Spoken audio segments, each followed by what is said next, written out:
Well, hello. It's a beautiful winter's morning here in the northern suburbs of Brisbane. We're actually at Old Petrie Town, just behind Petrie. This is a little historical village here. And this morning we're actually going to be photographing this really old little railway station. Today's video tutorial is going to be about how to use ultra-wide angle lenses effectively. So I'm actually going to teach you the ins and outs and the pros and cons about using ultra-wide angle lenses. Now, my kit has changed slightly from what it was a few months ago. I no longer have my Nikon D7500. I'm actually now shooting with a Nikon D500. If you want to see why I changed to cameras, I've actually just put up a video tutorial. You can find it on my YouTube channel. Today we're using the Nikon D500 and the Tokina 11 to 20mm f2.8 lens. Now, what rates has an ultra-wide angle lenses for APS-C digital cameras, or in other words, crop censored cameras? I love using my Tokina 11 to 20mm f2.8. The reason I like using this lens is because I also shoot a lot of Milky Way photos, a lot of nightscape images. So the f2.8 comes into its own then. But if you are just using an ultra-wide angle lens like this for daytime photography, then you really don't need an f2.8 lens. f3.5 or f4 is heaps. Tamron bring out an exceptional lens. It's the Tamron 10 to 35 lens, and it is such a great lens. Nikon also produced the 10 to 20mm. I just like the Tokina lens mainly because of the astro potential it has. So I looked at, if I was going to spend money on a lens, I actually want to do everything. I didn't want to have to go out and buy another lens just to shoot astro. So keep that in mind if you're looking for an ultra-wide angle lens, what you might be wanting to photograph in the future. Now, before we go any further, what constitutes an ultra-wide angle lens for crop censored cameras? Well, basically any lens that can shoot wider than 18mm. You might think that 18mm is quite wide, but once you put on an ultra-wide angle lens like this Tokina on your camera, you will find that it opens the door to so much more possibilities. Like if you're shooting waterfalls, you might hike down to a waterfall and there might be a drop-off just like 3-4 meters behind the waterfall and it goes over the edge. Well, on an 18mm lens, you might be able to get all the width of the waterfall. Sure, you might be able to shoot in a portrait orientation, which is with the camera standing upright, but if you're wanting to get a lot of detail from the side, you are going to be hampered. Today we're going to be photographing this old railway station here, and we're shooting at 11mm. We're about 5 meters away from it, but I can't get any further because I'm touching here. You can hear probably my shaking hand. I've actually got a tree right behind me, so I cannot get any further back. And this is the beauty of ultra-wide lenses. You can actually be back a little bit, take your photo. And like here, I can't go any further back. So if I had an 18mm lens, I'll zoom up here now, and you can see this is what I'd actually be photographing. So this is why ultra-wide angle lenses are so good, but they also have their own flaws, their own pitfalls. So today I'm actually going to show you what to actually think for when we're shooting ultra-wide. So we're going to frame our shot properly, get it in focus, and I'll talk you through to what I'm doing. So we'll get the camera off video now. Now we're actually going to frame the image. Now, I'm a firm believer of the rules of thirds and leading lines. We have railway tracks in front of us. So how about we get one of these railway lines into the bottom right-hand corner of our image and frame the image accordingly. So we've got the railway lines leading in, we have the building here on our side, and it actually looks really good. So we'll take a photo. I'm actually shooting in manual mode here. Now, I'd already taken a couple of test shots, so I knew what I was going to be shooting at. So we're shooting at ISO 100, middle of the day. There's no need to go any higher in ISO. F8, really, for normal landscape stuff, F8 is heaps, especially on an ultra-wide angle lens. Sure, you could go up if you want to F11. You're not going to get that much more depth of field at the distance we're shooting at. So F8 is fine. I'll actually take one for you guys at F11, and now we're actually going to have to reduce our shutter speed to 1/125th of a second, and that gives us about the same exposure.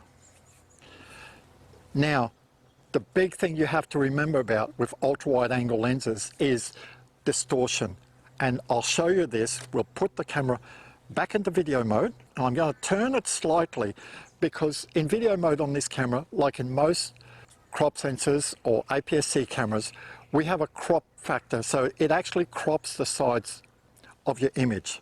I've actually moved the camera slightly here just to show the building, and I'll start video recording now. So I'm actually going to tilt the camera up and down, and you'll notice that the corner of our building here will actually distort quite heavily. So here we go. I'm going to raise it up. Now, if I hold it there, can you see that the top of the roof is actually leaning in? Now, if we bring it back down again, now we've actually lost the top of the building here. But if you're just looking at the side wall, you can actually see now the side wall is leaning out. Now, the more I tilt up, the more the building will lean in. Now we'll get it back square again. This is natural. This is something that you just have to accept in an ultra-wide angle lens. And this is why sometimes it's good just to be out a little bit further. Now, when we're shooting with ultra-wide angle lenses, we have to accept the distortion. We could either come back a little bit more, but in my case, I can't. So I just accept the distortion, because in Adobe Lightroom, I can tilt, I can control this distortion. If we are too close to the building, then we just have to accept the distortion. But this is artificial, man-made. If we're just shooting landscapes out in the bush, as long as we don't have tall trees around us, we won't notice too much of that distortion. If we have a tall tree right towards the edge of our frame on the side, whether it be the right or the left-hand side, then things are going to look like this a little bit. If you're trying to bring it straight, you're actually going to end up that you're going to have to crop the image. You won't be able to see any sort of real distortion unless there is like a little footbridge or something like that in the front, and then you will actually notice the distortion in the footbridge. But if it's just a waterfall or just an open scene, then you won't see any sort of distortion. Sometimes shooting really up close to something is advantageous, and it adds like a wow factor. Take a look at this image of an old pickup truck. Now, I was only about 1 meter, at the most 1 meter away from this pickup truck when I took it. So the front of the pickup truck just gives it so much impact, and then the rest of it just fades into the background. You cannot get that with a normal lens. So ultra-wide angle lenses gives you the opportunity of coming up with really nice images, and images that have a very nice wow factor if you know how to use ultra-wide angle lenses correctly. And this is what today is all about. Now, we shot this image at ISO 100, f11, 1/100th of a second. Now, my white balance is on auto. If you're shooting in JPEG, the one thing you have to make sure you get right is your white balance. Now, if the image looks too blue or too warm, then just change the white balance to one of your presets. The warmest, sorry, it goes from the coolest to the warmest. So you have either incandescent or tungsten, then you have fluoro, then you have sunny or daylight, which is great for this time of the day. Then you have cloudy, then you have shade. Cloudy and shade will warm your image. Incandescent or tungsten, even fluoro, will cool it down. If the image looks too cool or too warm, just adjust it in your white balance settings. If you're shooting in RAW, like I am doing, then there is no problem in shooting in auto white balance because you can easily correct that when you are editing your image. But most of the time, I actually like shooting in manual white balance. The only times I will actually shoot in auto white balance is when I'm shooting wildlife, because I could go from like shade to sunny and my white balance will change. So I prefer to just shoot in auto white balance, and then if I have to color correct it when I get home, I do that in post-processing. So we have a little bit of a problem here this morning because it's getting towards the middle part of the day. This isn't the best time of the day to actually be photographing, but I want to show people what can happen, because sometimes you're traveling about and you're not going to be landing in a spot that has the best light, like early morning or late afternoon. If you're traveling around the countryside, you might actually be passing an old building like this, a historical place, and go like, wow, I'd really like to take a photo of that.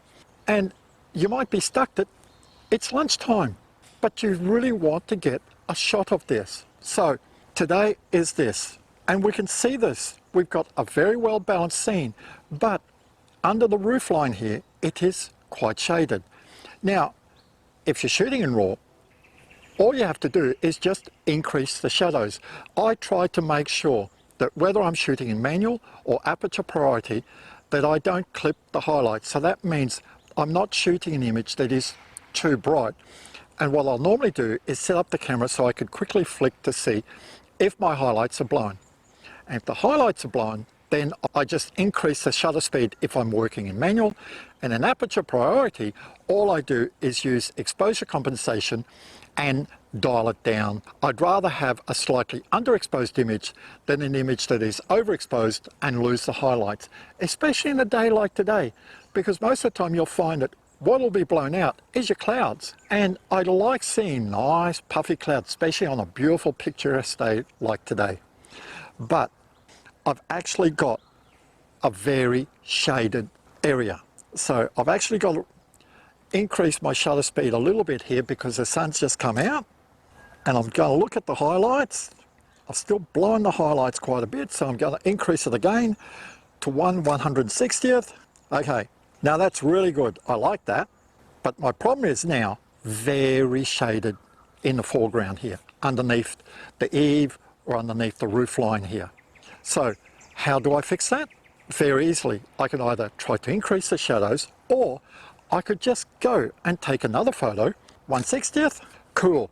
Now I've actually got very little shade underneath the roof lining. Now I've taken one at 1/60th of a second, but all my highlights are blown out. But that is not a big problem because I can go into Adobe Lightroom. I have two images. If you're on a tripod, then this part is dead easy. So we've got two images. I adjust the first image that I took, the one that is correctly exposed for the sky and all that. I get the colors right, I get the exposure right, I get, if I'm going to control the distortion, I get everything that I want in my image right. Then what I do is I go into the settings, and I'll show you a couple of screen grabs here, and I select copy all the settings of the image. Then I select the other image and go paste those settings. So all it'll do is actually paste all the adjustments that I've done in the first image onto the second one. Then I select both images and go up to in Adobe Lightroom and use the HDR function and blend these two images together. So I end up with an image that I can actually see a lot more of our shade and still have a beautiful bright sky. And the benefit of staying in Adobe Lightroom is that your final image is actually still a raw file. It'll have the extension of DNG, but it's just digital negative. So it's just like a raw file. So you haven't lost any of your data, any of your detail. There is another way of doing this, and this is called HDR photography, high dynamic range. This will be a separate YouTube tutorial that I will do in a short while, where all I do is explain how to take HDR images, how to get it right, and also how to edit your image correctly, either using Adobe Lightroom or using my favorite plugin, which is Photomatics. But this is another tutorial. Today, I'm just really wanting to show you how to use ultra-wide lenses. So we've actually taken a nice photo of this building here. So now let's set up and get a different perspective. And I'm 6'3", so you can see I'm actually shooting quite high now. Like I said, we've actually got some railway lines here. So how about we set up very low to the ground and get some very high impact photos of the railway lines, because this is where ultra-wide lenses really come into their own. So now you can see how low to the ground I've actually set up my tripod. From the ground to the camera, you're probably looking at around 40 to 50 centimeters. So this gives you a very low point of view. And if I just bring it round a little bit, but you'll actually see the sort of angle that I'm shooting at. And you can see when we're talking about ultra-wide lenses, now I'm actually shooting quite wide here on my video. Can you see the distortion in the building? I've tilted up, look at the building. See how much distortion it does? This is what using an ultra-wide angle lens will do. It just distorts things so much. So now we've got the camera set up. You saw how close my tripod is to the ground, and what we're going to try to do here is actually get a very nice high impact photos of just railway lines. And then from here we'll actually move a little bit more to the right to actually get the two railway lines into our shot. So live view these days on cameras is just so good, because if your camera has live view, then make the most of it, because it's so easy to frame. With live view, I can actually just frame everything like this. Now I know you don't need a tripod during the day. You can just hand hold the camera. But what I do tell people, if you're really out to get exceptional shots, then just spend a couple of minutes, put your camera on the tripod. What it does, it forces you to slow yourself down. You can't hurry a shot if the camera's on a tripod. Make sure that the camera is level. So we've got our camera set up. We're around 40 to 50 centimeters off the ground, like you saw in the video before, and we're ready to take our photo. And although you can hand hold your camera, what I do tell people is, if you use a tripod, I like using a tripod just about all the time. I find if you use a tripod, what it does, it forces you to slow yourself down. You have to make sure that the camera is level. And it is so easy to frame your shot when it is on a tripod. You're not holding it all the time. And most cameras these days have live view. So make the most of it, especially when you're shooting low like that. You're on a tripod, you've got live view. It is so easy to see what you're actually going to take a photo. Now, talking about making sure the camera is level. A lot of cameras these days have what's called an artificial horizon in there. This camera here has one. If you move it up or down, sideways, it actually shows you where the horizon is, and when the camera's dead level, on the Nikons it gives you a green line, but then you also get a little yellowy lines showing you how much tilt your camera has. Now, if your camera doesn't have live view, then use one of these. These are little spirit levels, and what they do is, if we take out the little plug for the hot shoe, they sit up here, and it is so easy to see if your camera is level. And these are only about $1, $1.50 on eBay. So you can just put one on here, and if you don't want to use the artificial horizon on your camera, or if your camera doesn't have one, then just whack one of these on and you'll never go wrong. You'll always make sure that your horizon is level. Now, for more normal lenses, sure, if your horizon is level, you can actually straighten it out quite easily. The problem though is when we're shooting very wide, like on this lens at 11mm, so we're shooting ultra wide, we have distortion. Like I just said before, the buildings will distort. So if your horizon isn't straight and you've actually taken a photo like this, right? You go like, yep, okay, not a problem. All I'll do is just level it up in Lightroom. But the distortion is fixed here. So when you actually level, the distortion will not be as easily to control, and it might not be able to be controlled. So remember that when you're shooting any wider than 18mm, it is so important to make sure that your horizon is level. Now let's frame our image. I'm at 11mm. What I want to do is I'll actually increase the brightness a little bit so I can actually see where my railway lines is on the foreground. So now I've actually got the second railway line on the bottom right hand corner. Now the reason I want to do that is that so I bring impact. In photography we have rules of thirds and leading lines. So I'm actually using the railway track here. The second one has a leading line to lead me into the image. Now my building is slightly distorted, but I will be able to get rid of that in post-processing. So I can actually just shoot a little bit further. Now I'll actually bring it back up so there's no distortion. Sorry, not distortion, so that my image is correctly exposed. Get the camera level there. Okay, so we're at f11, ISO 100, 1/200th of a second. Now before I take a shot, what I want to make sure is that I adjust my focus point, because when I was standing up, the focus point was on the building, and I don't want it on the building now. What I actually want it is on this railway line here. So I will move the focus point. Okay, now we can take a photo. Now that looks great, but like the last one, I've got a lot of shade in this building under the, so from 1/200th, I will actually come down to 1/60th. That's better. And like the last one, I'll just blend these two photos together. But that's not necessary. Like, you know, a lot of time I just put up with some of the shadows. In Lightroom, it's fairly easy to get rid of most of the shadows. What you want to make sure you also don't do is you don't turn it into a one-dimensional image. The reason shadows are very good in a photo is it adds a dimension. So like, remember that a photo is a three-dimensional image. So shadows bring depth. So, and also the way that we're photographing here on an angle, we're actually showing depth to the building. If I'd set myself up right in front of the building here, you would have no idea how narrow this building is. It's only about 3.5 meters wide. If we took it front on, all you would see was this very long building, and you would have no idea how deep the building is. For all intended purposes, it could be 20 meters deep and you wouldn't know about.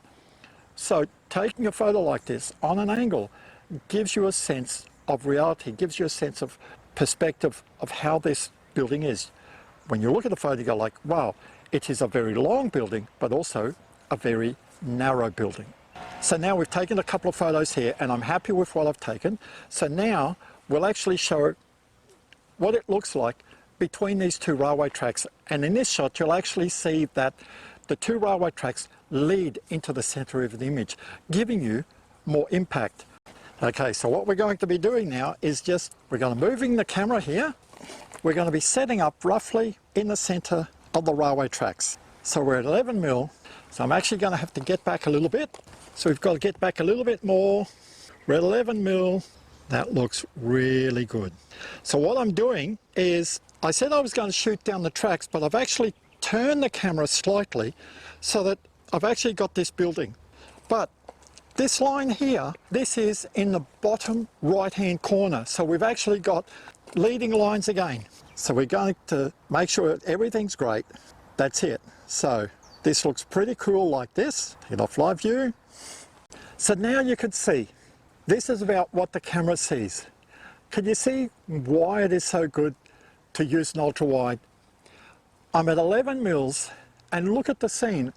I'm not that far from the building, maybe about 5-6 meters away, but I can see the whole building. And look how I've actually set up the railway tracks so that they're actually pointing in. We'll set it up again, and I want to make sure, like always, I don't clip the highlights. So we'll take one at 1/200 again. That looks pretty good. What happens if I just accepted, let's say, middle of the range? At 1/100th of a second, I know I've blown the highlights a bit, but I've actually got a little bit less shadows. And I'll show you what this image looks like in Adobe Lightroom. Now, can you see why it is so good? Because now, at this range, if I'll take one at 18 mils, so can you see what it looks like at 18 mils? It is just so much more cropped in. So this is our last item we're going to photograph here. All it is just a couple of wheels with this piece of wood. Looks like part of an old little wagon or something like that. And again, can you see how low I am? Now this is something you have to understand. You don't really want to be too much lower than what it is now, because if we're looking sideways here now, can you see we're about the height of the top of this little carriage, these little wheels. So we're actually having a very good perspective on it. And if we're looking sideways now, you can see this is where my camera's placed. Look at the angle. Can you see the angle that I'm photographing? This is why I try to tell people, like, you shoot like this, you end up with a very nice perspective of what we're taking photos of. This is the angle that I'm actually copying from my camera. My video is actually shooting much wider than my camera. That is because on the camera I'm shooting 6x4 and on the video I'm shooting 9x16. I've basically cropped the top, but I'm actually shooting much wider. But the way it's framed is actually the same. So we'll just do it the same way here again. And this time I've actually set my camera to aperture priority. And my focus point will actually be about here, where my hand is, okay? So we've set the focus point for where I was pointing at. The camera's telling me ISO 100, f8, 1/640th of a second. Now by this time of the day, we're actually just about at midday. So it's very bright, the sun is very harsh, but it's not as harsh as if we were shooting in the midday sun in summer. So we've actually got a very nice image here. Because we're much closer in and we've actually focused much closer than last time, we have hardly any sky now. The shade that you can see a little bit from these wheels and the railway line, they're easily controlled in Adobe Lightroom. So now, before we stop for the day, let's just change the point of view and I'll show you what not to do for a scene like this. And now we'll actually shoot just straight down the middle. Can you see in this point? There is no oomph in this photo. It just looks, how could I say it, boring. The only other way I could do it is move further to the right. So let's do that quickly. You can just see my camera in the corner here, the lens, and this is the angle I'm shooting at. And although it looks a little bit better than what the last photo I took, look at it. It's very bland again. And this is why I harp on. I tell people, use a tripod and spend a bit of time. You can take a photo and you go like, is it worth it? You know, no. Let's find a different point of view. Let's find a different perspective. And the perspective that I'd chosen in the first place was the best. If you're just getting starting into photography, I can understand that perspective of an object that you're wanting to photograph is a little bit hard because you're thinking, what is the best perspective? You learn this by taking photos and looking at other people's photos and how they've taken similar objects. So always think of your perspective, the angle that you photograph at. And as you can see today, all the photos that I took, I'm always trying to be on an angle to give it that depth of field. Now I hope you enjoyed today's video. In the end, what I tell people is photography is all about you. I tell people when they come along to my workshops, they learn off me. I say, like, learn how other people take their photos, but then make your own compositions. Give your own photos your own style. So when people see your photos, they know that they're not seeing somebody else's styles. I've been in photography for a long time now. I'm 58 in a month's time. I've had a camera in my hand since the age of 20. And for the last 12 odd years, I've been mentoring people and I've been photographing basically part-time, full-time. I've done work for people, for companies like Booking.com, Australian Geographics. I've always had a desire to take photos. But one of my passions is to actually help people learn more about photography and understand how to take the better shot. Now, in the last year or so, my life has changed quite a bit, and because of the changing circumstances, so I thought that I actually would spend more time in doing YouTube videos to help people just like you learn more about photography. This is why I come out in real world situations to actually show you. A lot of people say, like, well, if you want to really be a good photographer, you have to buy full frame. Really, that is a furphy. All my professional work has been done on crop sensitive cameras. You don't need a full frame to get commercial work or to be a good photographer, because it's you. It's the person behind the camera. You could have a camera that's worth $500 or a camera that's worth $5,000. If you don't understand what you're doing, you're going to take a bad photo. If you've got any comments about today, leave them down. I'll do my best to answer them. I'll put a couple of links on the different lenses that I talked about today, like the Tokina, the Tamron, the Sigma, or the Nikon. And if we're looking at the Tokina, there are actually two lenses. There's the 11-16 f2.8 and the 11-20 f2.8. They're very similar, apart from the 11-20 that shoots 4 mils closer in. The Tokina 11-16 has a 77mm thread at the front for filters, whereas the Tokina 11-20 has an 82mm thread. This is one of the main big differences, and it is better at controlling flare. So like, flare means when you're shooting close to the sun and the sun's on an angle like that, you actually get like stars through the image. They look like little water droplets. The 11-20 has better ability to control that. So go out, practice what you learned today. If you've got any questions, leave them down in the comments box below, and I'll do my best to help you out. This is Charles for Charles in Photography. Have a good photographic day.